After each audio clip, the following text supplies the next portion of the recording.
My parents abandoned and ghosted me at my wedding 5 years ago, and now they want to reconnect after finding out they have grandchildren. My 29F husband, 30M, used to be my boss. About 9 years ago, I started working as his assistant. We spent about 2 years ignoring our mutual attraction for each other until we gave in.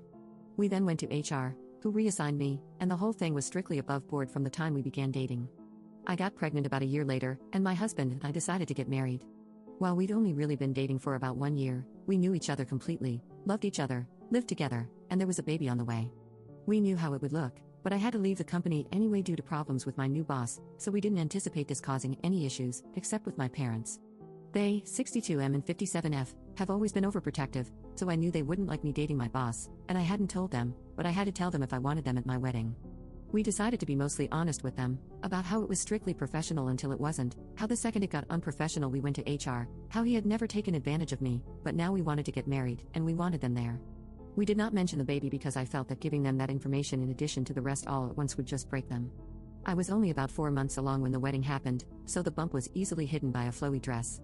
The wedding itself went off without a hitch, and apart from my mother pulling me into the bathroom shortly before the ceremony to ask if I was sure about this, which I said I was, my parents seemed to take it well. The ceremony and reception were at 2 different venues, and we had to travel from one to the other, but my parents never arrived at the reception.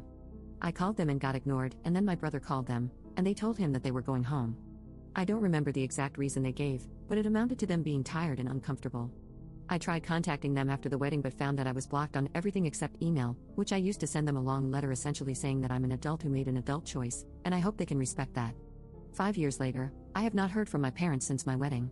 My husband and I are not big on social media in general, but I recently posted something for our 5th anniversary in which I mentioned our 2 kids and a third on the way. Within a month of making this post, my parents left a voicemail saying they saw the post and, having had no idea that they had grandchildren previously, now want to meet them. I haven't responded, and there have been a few follow-ups since then asking why I haven't. I don't know what to do, but my gut instinct is that 5 years is too long, and it's about the kids, not about them respecting my choices or relationship.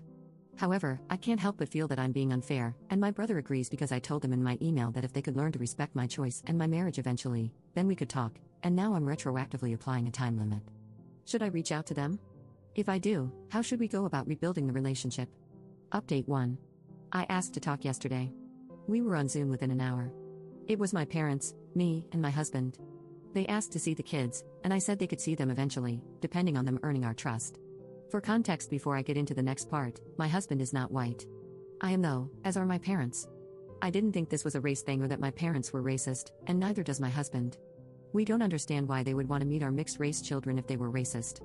They asked to start by reading me a letter that they claimed to have written on my wedding day. It said that they were uncomfortable with me marrying my former boss as they thought he took advantage of me, so they left between the wedding and reception to avoid a scene. However, they wanted me to know they were here for me despite their issues with him. They added that they would have sent this to me the morning after my wedding, but then I sent my email about them needing to respect my choices, and they were so ashamed they couldn't bring themselves to send theirs. Seeing my anniversary post made them realize how much they've missed in 5 years, and they really don't want to miss anymore.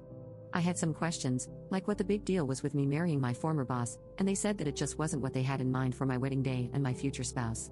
I asked why they even came to the wedding at all if they didn't support the marriage, and my dad responded that he wanted to walk his daughter down the aisle as it was the only chance he'd get.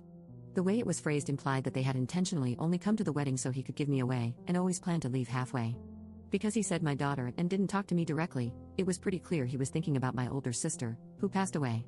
My husband caught that, too, and said that if they were talking about me, they should address me directly. Then he added that if they had planned to leave, they should have told us, as we wouldn't have invited them. As a father, he didn't understand how they could ignore their daughter for years or only get back in touch when we had kids.